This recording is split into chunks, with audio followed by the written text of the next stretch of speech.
Well, siyempre alam niyo naman, kalmang-kalma si Tatay Digong sa Cebu nung linggo. Bakit kaya? Ano bagamat ang utos talaga sa akin ni VP Sara, huwag aatakihin ang PBBM at hindi naman po ako. Pero bakit kaya si Tatay Digong ay kalma? Nag-guilty tuloy ako. Sabi ko, wow, si Tatay Digo, kalmang-kalma, cool na cool. Ako naman, ako nga si kalma lang, ako lang ito hot na hot. Pero bukod doon, meron pa po tingin kong ibang mga dahilan. O pansinin ninyo, ha? Nung minsan na tinawag ni Tatay Digong na the Congress is the most corrupt branch of government, anong nangyayari nun? Ito nga mga kababayan, bago natin ituloy ang video na ito, kung bago ka lang sa aking YouTube channel baka pwede makahingi ng like at subscribe at click mo na rin ang notification bell para updated ka sa aking nilalabas na bagong video. Salamat po. Anyway, ang anong pag-usapan natin ngayon? Well, siyempre alam niyo naman, kalmang-kalma si Tatay Digong sa Cebu nung linggo. Bakit kaya? Ano bang nangyari? Ako yung hot na hot nung panahon na yon. Siyempre, maintindihan nyo naman ako bakit ang hot na hot, no? Alam nyo naman yung nangyari sa misis ko, no? First time ko na nakapagsalita mula nung nangyari yon. Siyempre, tao rin naman po, no? Bagamat ang utos talaga sa akin ni VP Sara, huwag aatakihin ang PBBM at hindi naman po ako umatake, no? Dahil ako bang po talaga ay nagtatanong lang, bakit pabali-balentong? At siyempre, bakit? Lalong-lalo na pagdating dito sa charter change, nag-iba matapos lamang ng isang taon. Dahil Pebrero ng isang taon, sabi niya talaga, hindi niya kinakailangan ng charter change sa economic provisions, no? Pero ngayon, kinakailangan daw niya. Pero anyway, pero bakit kaya si Tatay Digong ay kalma? Nag-guilty tuloy ako. Sabi ko, wow, si Tatay Digo, kalmang-kalma, cool na cool. Ako naman, ako nga si kalma lang, ako lang ito hot na hot. Well, may mga dahilan po yan. Unang-una, tatapatin ko po kayo. Nagsabi talaga si Mayor Rama na kinakailangan hanggang charter change lang ang pag-uusapan. Kapag lumabas sa charter change, aalis daw siya. At sabi pa nga niya sa akin, siyempre hindi po pwede yung mga incitement to sedition, yung mga maghihiwalay sa bansa, yung mga ganyan, ayaw niya yan. So ang sabi niya, tutok lang tayo sa bribery initiative dahil siya mismo, sinabi naman niya sa kanyang talumpati, ayaw niya na namimili ng lagda at ayaw niya na linilin lang ang mga Pilipino. Na kung ano-ano pinipirmahan nila, kunwari ayuda, yung pala pang charter change. Pero bukod doon, meron pa po tingin kong ibang mga dahilan. O pansinin ninyo, Nung minsan na tinawag ni Tatay Digong na the Congress is the most corrupt branch of government, anong nangyayari nun? Well, yun yung tinanggaran ng intelligence funds, confidential funds in Sara Duterte at meron pang nabalita na impeachment. So natural, ama ang Tatay Digong. Ang kanyang instinct talaga, protektahan ang kanyang anak.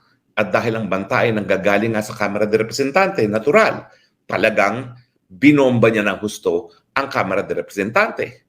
Anong naging resulta? Ipinasara ng mga kongresista ang SMNI. Dahil yan nga po ang ginagamit niyang medium para mag-address sa taong bayan doon sa kanyang gikan sa masa. O, nung bagong yung sa Davao na tinawag niya na drugista si PBBM. Ano naman ang nangyari?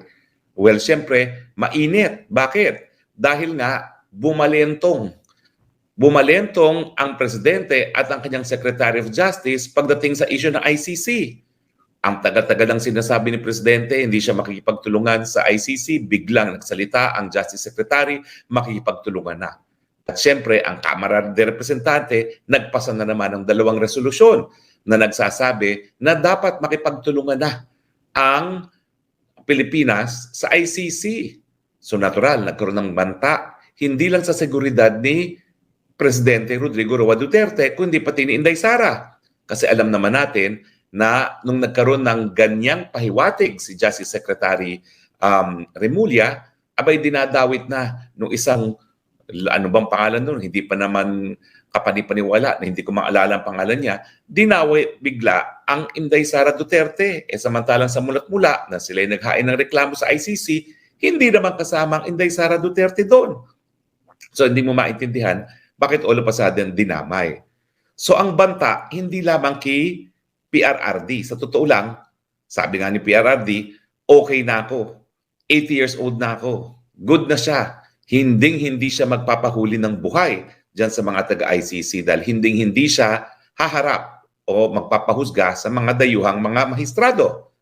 Pero alam niyo ba, minsan kasi tinanong siya ni VP Sara, paano naman ako, 45 years old, hindi pa ako 80. Kaya napaisip tuloy ang PRRD, no? Oo nga, paano naman yung kanyang unika iha? Abay, hindi naman po pwede na si Unico Iha ay malilitis dyan sa ICC. Kaya naintindihan ninyo, bumomba ng napakalakas na bomba ang PRRD doon naman sa Davao. Pero ngayon, bukod pa doon sa na request ni Mike Rama na siya dabang host ng buong prayer vigil na yan, wala naman pong banta laban sa Vice President natin at wala rin banta laban sa kanya. Ibig sabihin, it is quiet in the Philippine front. Kaya sa tingin ko, kalma rin ang ating PRRD. Alam mo, napakadali namang maintindihan ng PRRD. Unang-una, gaya natin, may pamilya siya. At kapag babantaan mo ang kanyang pamilya, papalag siya. Lalong-lalo na siya ay 80 years old na, wala na siyang pakialam sa sarili niya. Pero kung babantaan ang kanyang mga mahal sa buhay, asahan niyo talaga. Lalaban yan hanggang sa huli, hanggang sa dulo, hanggang sa kamatayan. Meron ba naman kasing ama na hindi gagawin yun para sa kanyang anak? Lalong-lalo na kung unika iha at paborito pang anak. Ako nga minsan hindi ko alam kung anong magiging pakaramdam ko kung ako si Baste o kaya ako si Congressman Pulong Pero siyempre, wala namang insecurity yung dalawa. Una-una, gandang lalaki naman nila. Ganda ng tindig, no? So wala sila insecurity. Pero sa totoo lang, itong PRRD natin, naku, walang sinabi yan. Yung dalawang yan, wala akong pakialam dyan. Si Inday Sara lang. Pero tingin ko naman, walang sama ng loob yung dalawa kasi mahal din nila si Inday Sara. Si Inday Sara kasi po, pangalawa. Una po si Kong Pulong, si Inday Sara, tapos si Mayor Baste. Pero para naging nanay na rin siya. Dahil siya talaga yung, kumbaga, keeping the family together. No? Dahil nga doon sa naging family background nila na nagkahiwalay naman yung kanyang mga magulang. No? So parang nanay na rin siya at parang mother figure na rin si Inday Sara sa kanyang dalawang kapatid. So madaling salita, kalma si PRRD nung linggo dahil panandalian, wala siyang nakikitang banta sa kanyang anak. Everything under control. Now, pero magpapatuloy ba ang mga prayer vigil rallies? Tuloy po yan.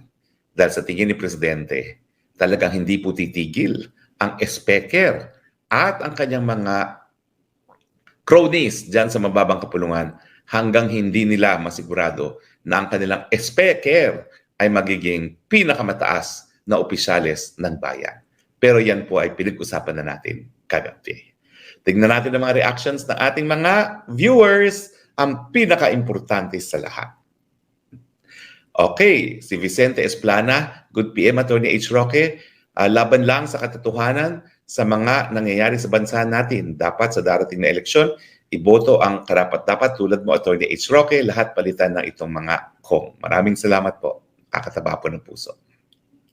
RRRR, nako si Suke. Kalmado si Tatay Diggs sa panlabas ng pero sa loob at isip niya, madaming chess move yan. I'm sure. Duterte pa rin. Well, nandyan na rin po yan dahil veteranong politiko naman po si Tatay Digong.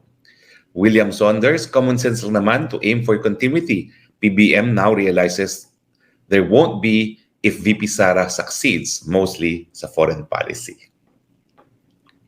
Okay, Jenny Ann, baka po pwede nyo i-translate ang speech ni PRRD. Di ako natulog all night. Inaantay ko ang speech niya dito sa Vancouver, kaya lang hindi maintindihan. Sige po, kukuha ko ng transcription at ipopost po natin yan sa ating vlog. Okay? Gagawin ko po yun para maintindihan ng lahat. Galia Longa, si Harry Roque, hindi man talaga makamarkos yan pumasok sa unit team ng dahil kay Sara. Totoo po yan.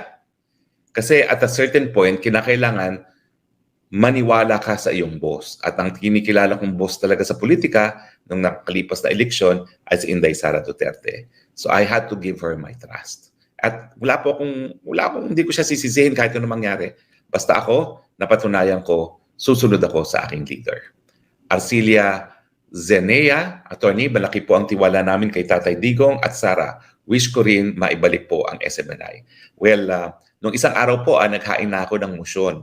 Para nga po, bigyan naman ng pansin ng ating Korte Suprema yung aming prayer for temporary restraining order at saka ng preliminary injunction. Dahil sabi ko, kada oras, kada araw na wala pong prangkisa ang SMNI, nasusupil po ang mga karapatan namin bilang mga anchors at mga pamamahayag na sa malayang pananalita at sa malayang pamamahayag. Lovefinity Channel, attorney, mata lang po sa bagyo ang Cebu Rally. Maghintay sila sa signal number 4 gaganapin sa Luzon. Well, excited po ako kasi exciting yung pinaplanong susunod na prayer video rally. Magugulat kayo kung saan gagawin yan. At siyempre po, bonggang-bongga, pinakamalaking rally ang pinaplano para sa Luzon. Cocaine Bangkal, bakit po walang press con ngayon sa Malacanang? Dati araw-araw po kayo sa Malacanang. Ewan ko lang po sa kanila. Ibang presidente, ibang patakaran. Pero kay Presidente Duterte po, napaka-importante ng karapatan ng taong bayan sa impormasyon na nakakaapekto sa kanilang pang-araw-araw na buhay. Kaya po talagang regular ang press briefing at meron pang ang Tell the People na si Presidente mismo nagsasalita.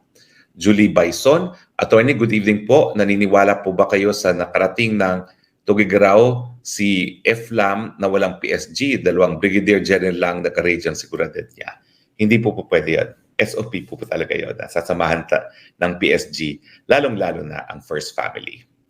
Marilu Rinostrance, Sir Harry, pati rin po ang speech ni Mayor Baste, pakitranslate po. Salamat po and God bless you. Sige po, kukunin ko po yung translation at ipopost natin. Ricky Ayado, good evening, attorney.